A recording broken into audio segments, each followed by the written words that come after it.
Selamat pagi, salam sehat. Baik, hari ini kita akan melanjutkan kegiatan pembelajaran kita, yaitu tema 8 ya, daerah tempat tinggalku. Kita akan masuk di subtema 3, aku bangga akan daerah tempat tinggalku, pembelajaran 1 dan 2. Baik, sebelum memulai kegiatan pembelajaran hari ini, alangkah baiknya kita berdoa terlebih dahulu supaya kegiatan pembelajaran hari ini dapat berjalan dengan baik dan materi yang Bapak sampaikan dapat kalian pahami dengan benar, dan perlu yang Bapak tekankan untuk kita semua supaya tetap menjalankan protokol kesehatan supaya kita terhindar dari COVID-19.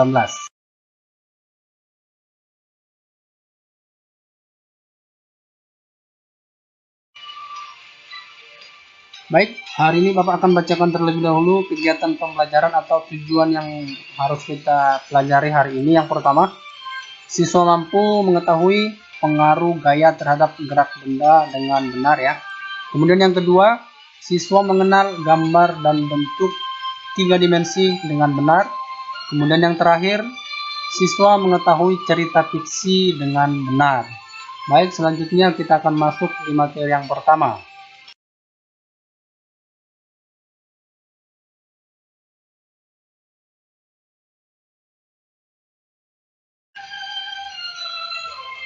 Baik, hari ini yang pertama yang kita pelajari itu materi bahasa Indonesia ya, halaman 117. Di situ judul besarnya mensyukuri lingkungan tempat tinggal ya.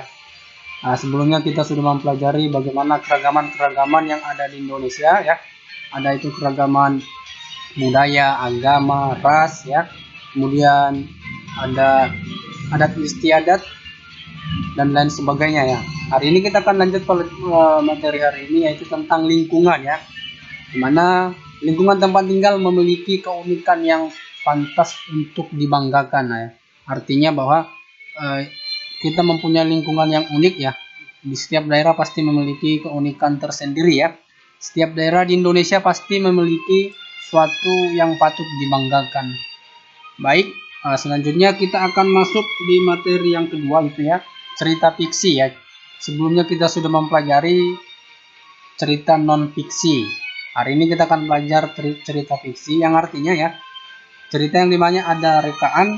Di dalam cerita fiksi ini dibuat berdasarkan hasil olahan imajinasi. Artinya bahwa cerita ini bisa dibuat oleh pengarangnya sendiri berdasarkan yang dia tahu, seperti itu, atau daya pikir pengarangnya secara artistik dan intens. Artinya bahwa cerita fiksi yang dia buat oleh pengarangnya itu dibuat berdasarkan imajinasi atau yang dia alami, seperti itu ya.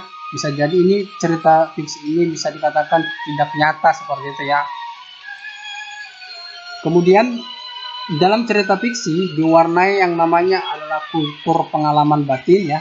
Yang tadi Bapak jelaskan dari awal bahwa berdasarkan imajinasi atau berdasarkan yang diketahui oleh si pengarang atau si pembuat cerita fiksi tersebut.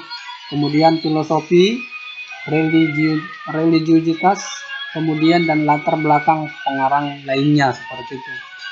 Selanjutnya, di dalam cerita fiksi diolah berdasarkan pandangan ya, dan pandangan, tafsiran, kecerdikan, wawasan dan penilaian pengarang terhadap berbagai peristiwa, baik peristiwa yang nyata maupun peristiwa hasil rekaan semata, yang artinya cerita fiksi ini bisa dibuat memang berdasarkan pengalamannya, berdasarkan kejadian yang nyata juga bisa, tapi secara umum cerita fiksi ini merupakan cerita yang tidak nyata ya, maksudnya tidak benar-benar terjadi dalam kehidupan kita, seperti itu, tapi berdasarkan pengalaman, wawasan dan imajinasi si pengarang, seperti itu.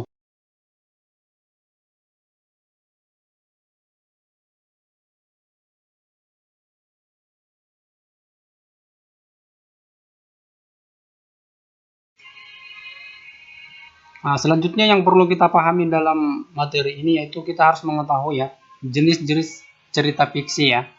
Jenis cerita fiksi yang pertama itu adalah cerita rakyat, itu tidak asing lagi ya di telinga kita. Kemudian yang kedua cerpen ya, atau sering juga disebut cerita pendek. Kemudian novel ya. Novel pastinya sudah tahu ya. Kemudian yang pertama kita bahas yang pertama itu adalah cerita rakyat ya. Cerita rakyat yang artinya cerita yang berasal dari masyarakat dan berkembang dalam masyarakat pada masa lampau yang menjadi ciri khas di setiap bangsa dan daerah ya. Jadi setiap daerah pasti memiliki cerita rakyat atau memiliki keunikan tersendiri ya. Kemudian di dalam cerita rakyat ada bagian-bagian dari cerita rakyat. Yang pertama itu legenda ya. Sebelumnya sudah Bapak jelaskan itu legenda di materi sebelumnya. Yang perlu kita pahami di sini contoh-contoh dari legenda ya. Legenda itu contohnya ada yang pertama Maling Kundang ya. Kemudian Tangkuban Perahu. Kemudian Sage ya. Contohnya Syariah Melayu dan Ciong Wanana. Kemudian yang ketiga Mite, contohnya Nyi Roro Kidul dan Jaka Tarub. Ini sering dibuat di cerita dalam buku bahasa Indonesianya. Kemudian yang keempat itu fabel ya. Fabel yang artinya bahwa di dalam cerita itu di dalam penokohannya itu kebanyakan berbicara tentang hewan atau binatang seperti itu ya. Contohnya itu si kancil yang cerdik, kemudian kancil dan buaya seperti itu ya. Kemudian yang kedua yang perlu kita pelajari itu adalah cerpen ya. Dimana cerpen ini adalah sebuah karangan cerita yang hanya berfokus pada suatu kejadian saja, yang artinya di dalam cerita tersebut dia hanya menceritakan suatu permasalahan ya, seperti itu. Contohnya kejujuran nomor 1. Jadi dalam sebuah cerpen itu dia hanya membahas tentang kejujuran nomor 1, seperti tidak membahas yang lain-lain seperti itu ya. Kemudian yang terakhir itu adalah novel ya. Novel itu adalah karya sastra ya, karya sastra yang berbentuk prosa yang mempunyai unsur pembentuk intrinsik dan ekstrinsik ya. Jadi unsur intrinsik yang dimaksud di sini adalah unsur pendukung dalam sebuah novel ya. Adapun unsur intrinsik yang pertama itu adalah tema, kemudian penokohan. Penokohan di sini artinya ada yang antagonis, ada yang protagonis ya. Kemudian tokoh ya, ada tokoh utama, ada tokoh tambahan ya. Kemudian ada alur cerita. Maksudnya alur cerita itu apakah dia hanya menceritakan langsung menceritakan alur maju atau alur maju mundur seperti itu ya. Kemudian apalagi ada gaya bahasa ya. Gaya bahasa yang dimaksud di sini adalah cara pengarang menyampaikan bahasanya. Apakah di dalam bahasanya itu ada yang lucu-lucu, kemudian dalam bahasanya itu ada melebih-lebihkan atau yang sering juga disebut dengan hiperbola ya. Kemudian kemudian latar atau setting ya. Dalam sebuah novel pasti ada yang namanya latar ya. Latar setting itu maksudnya gambaran terjadinya peristiwa atau tempat, bisa juga latar tempat, waktu dan lain sebagainya ya. Kemudian sudut pandang ya. Sudut pandang di sini artinya bahwa penempatan dari si pengarang ya di dalam sebuah novel tersebut. Kemudian terakhir itu adalah amanat ya. Ini di dalam sebuah novel pasti yang ada namanya amanat. Maksudnya pesan yang disampaikan dari novel tersebut ke pembaca apa sih, seperti itu. Kemudian unsur ekstrinsik ya. Unsur ekstrinsik di sini unsur pendukung dari luar ya. Yang adapun bagian-bagian unsur ekstrinsik, yang pertama latar belakang pengarang ya. Latar belakang pengarang ini sangat penting untuk diketahui si pembaca terhadap terhadap novel yang dia buat, seperti itu. Kemudian latar belakang masyarakat. Jadi maksudnya di sini apakah dalam sebuah cerita novel tersebut ada menceritakan tentang latar belakang masyarakat, seperti itu ya. Kemudian yang terakhir nilai yang terkandung ya. Dalam sebuah novel pasti ada yang namanya nilai ya. Nilai yang dimaksud di sini adalah nilai moral. Nilai moral yang disampaikan dalam novel kepada si pembaca ya. Kemudian nilai budaya, pasti dalam sebuah novel ada diceritakan atau dimuat nilai budaya. Kemudian nilai sosial ya. Kemudian yang terakhir nilai agama ya. Jadi itu unsur-unsur yang terkandung dalam sebuah novel supaya novel tersebut layak digunakan, seperti itu ya. Kemudian contoh novel salah satu yang Bapak ambil di sini adalah Laskar Pelangi ya.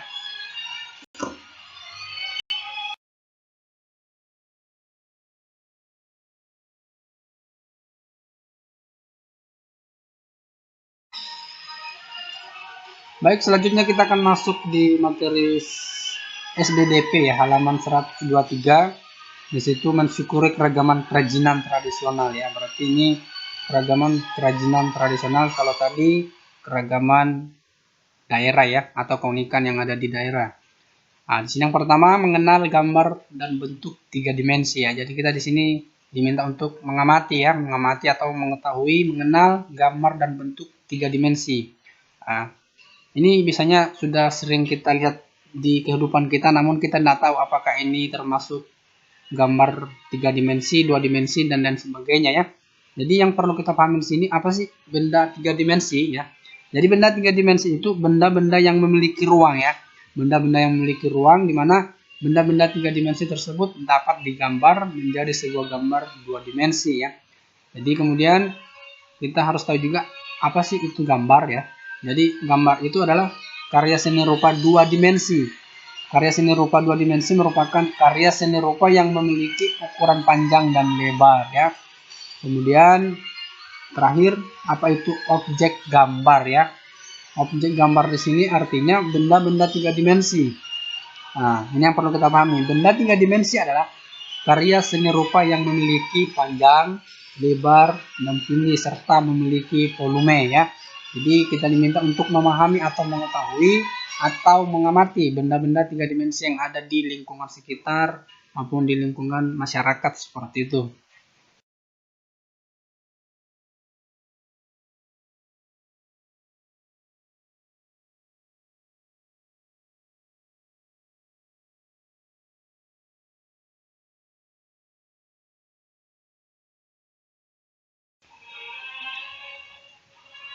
Nah, selanjutnya di sini ada benda-benda ditinjau dari jenis bendanya ya. Yang pertama, benda kubistis ya, benda-benda yang berbentuk menyerupai bangunan kubus atau balok ya.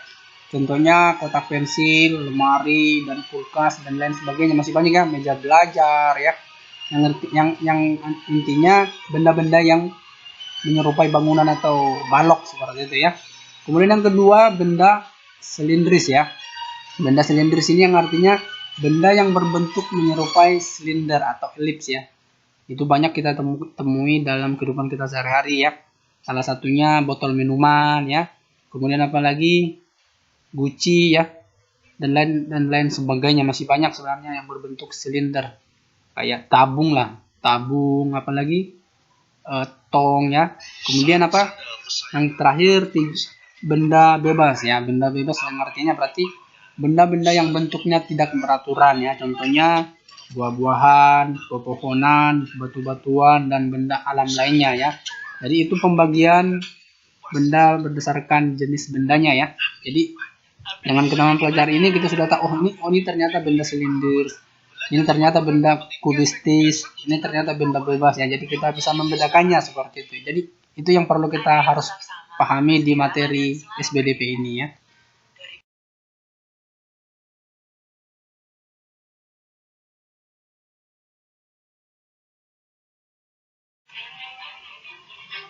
Baik, selanjutnya kita akan masuk materi IPA ya.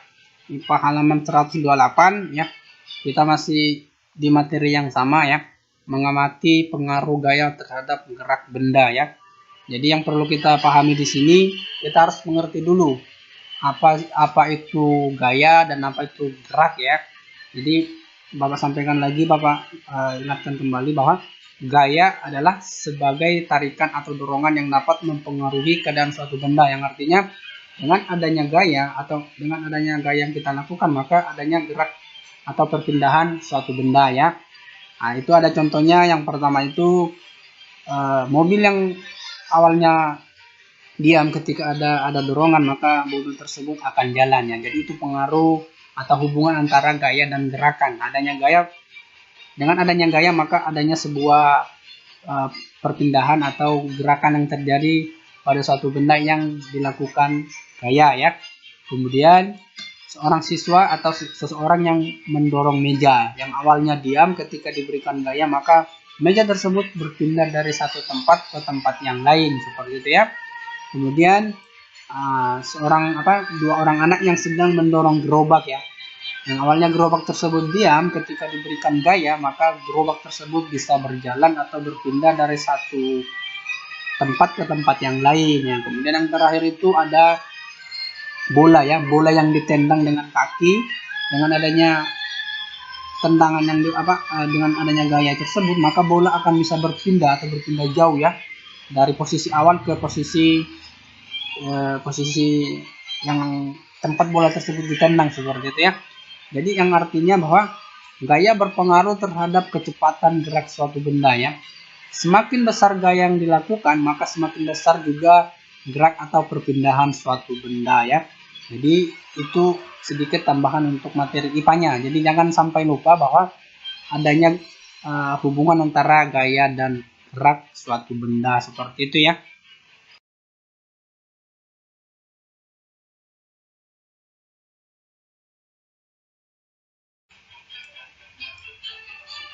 Baik, cukup sekian materi pada hari ini ya. Semoga materi yang Bapak sampaikan dapat kita pahami bersama. Apabila ada kekurangan, mohon dimaafkan ya. Nanti kalau misalkan masih kurang paham, bisa di chat pribadi sama Bapak. Baik, Bapak akhiri. Semoga kita tetap selalu sehat dan selalu menjalankan protokol kesehatan ya. Selamat pagi dan salam sehat.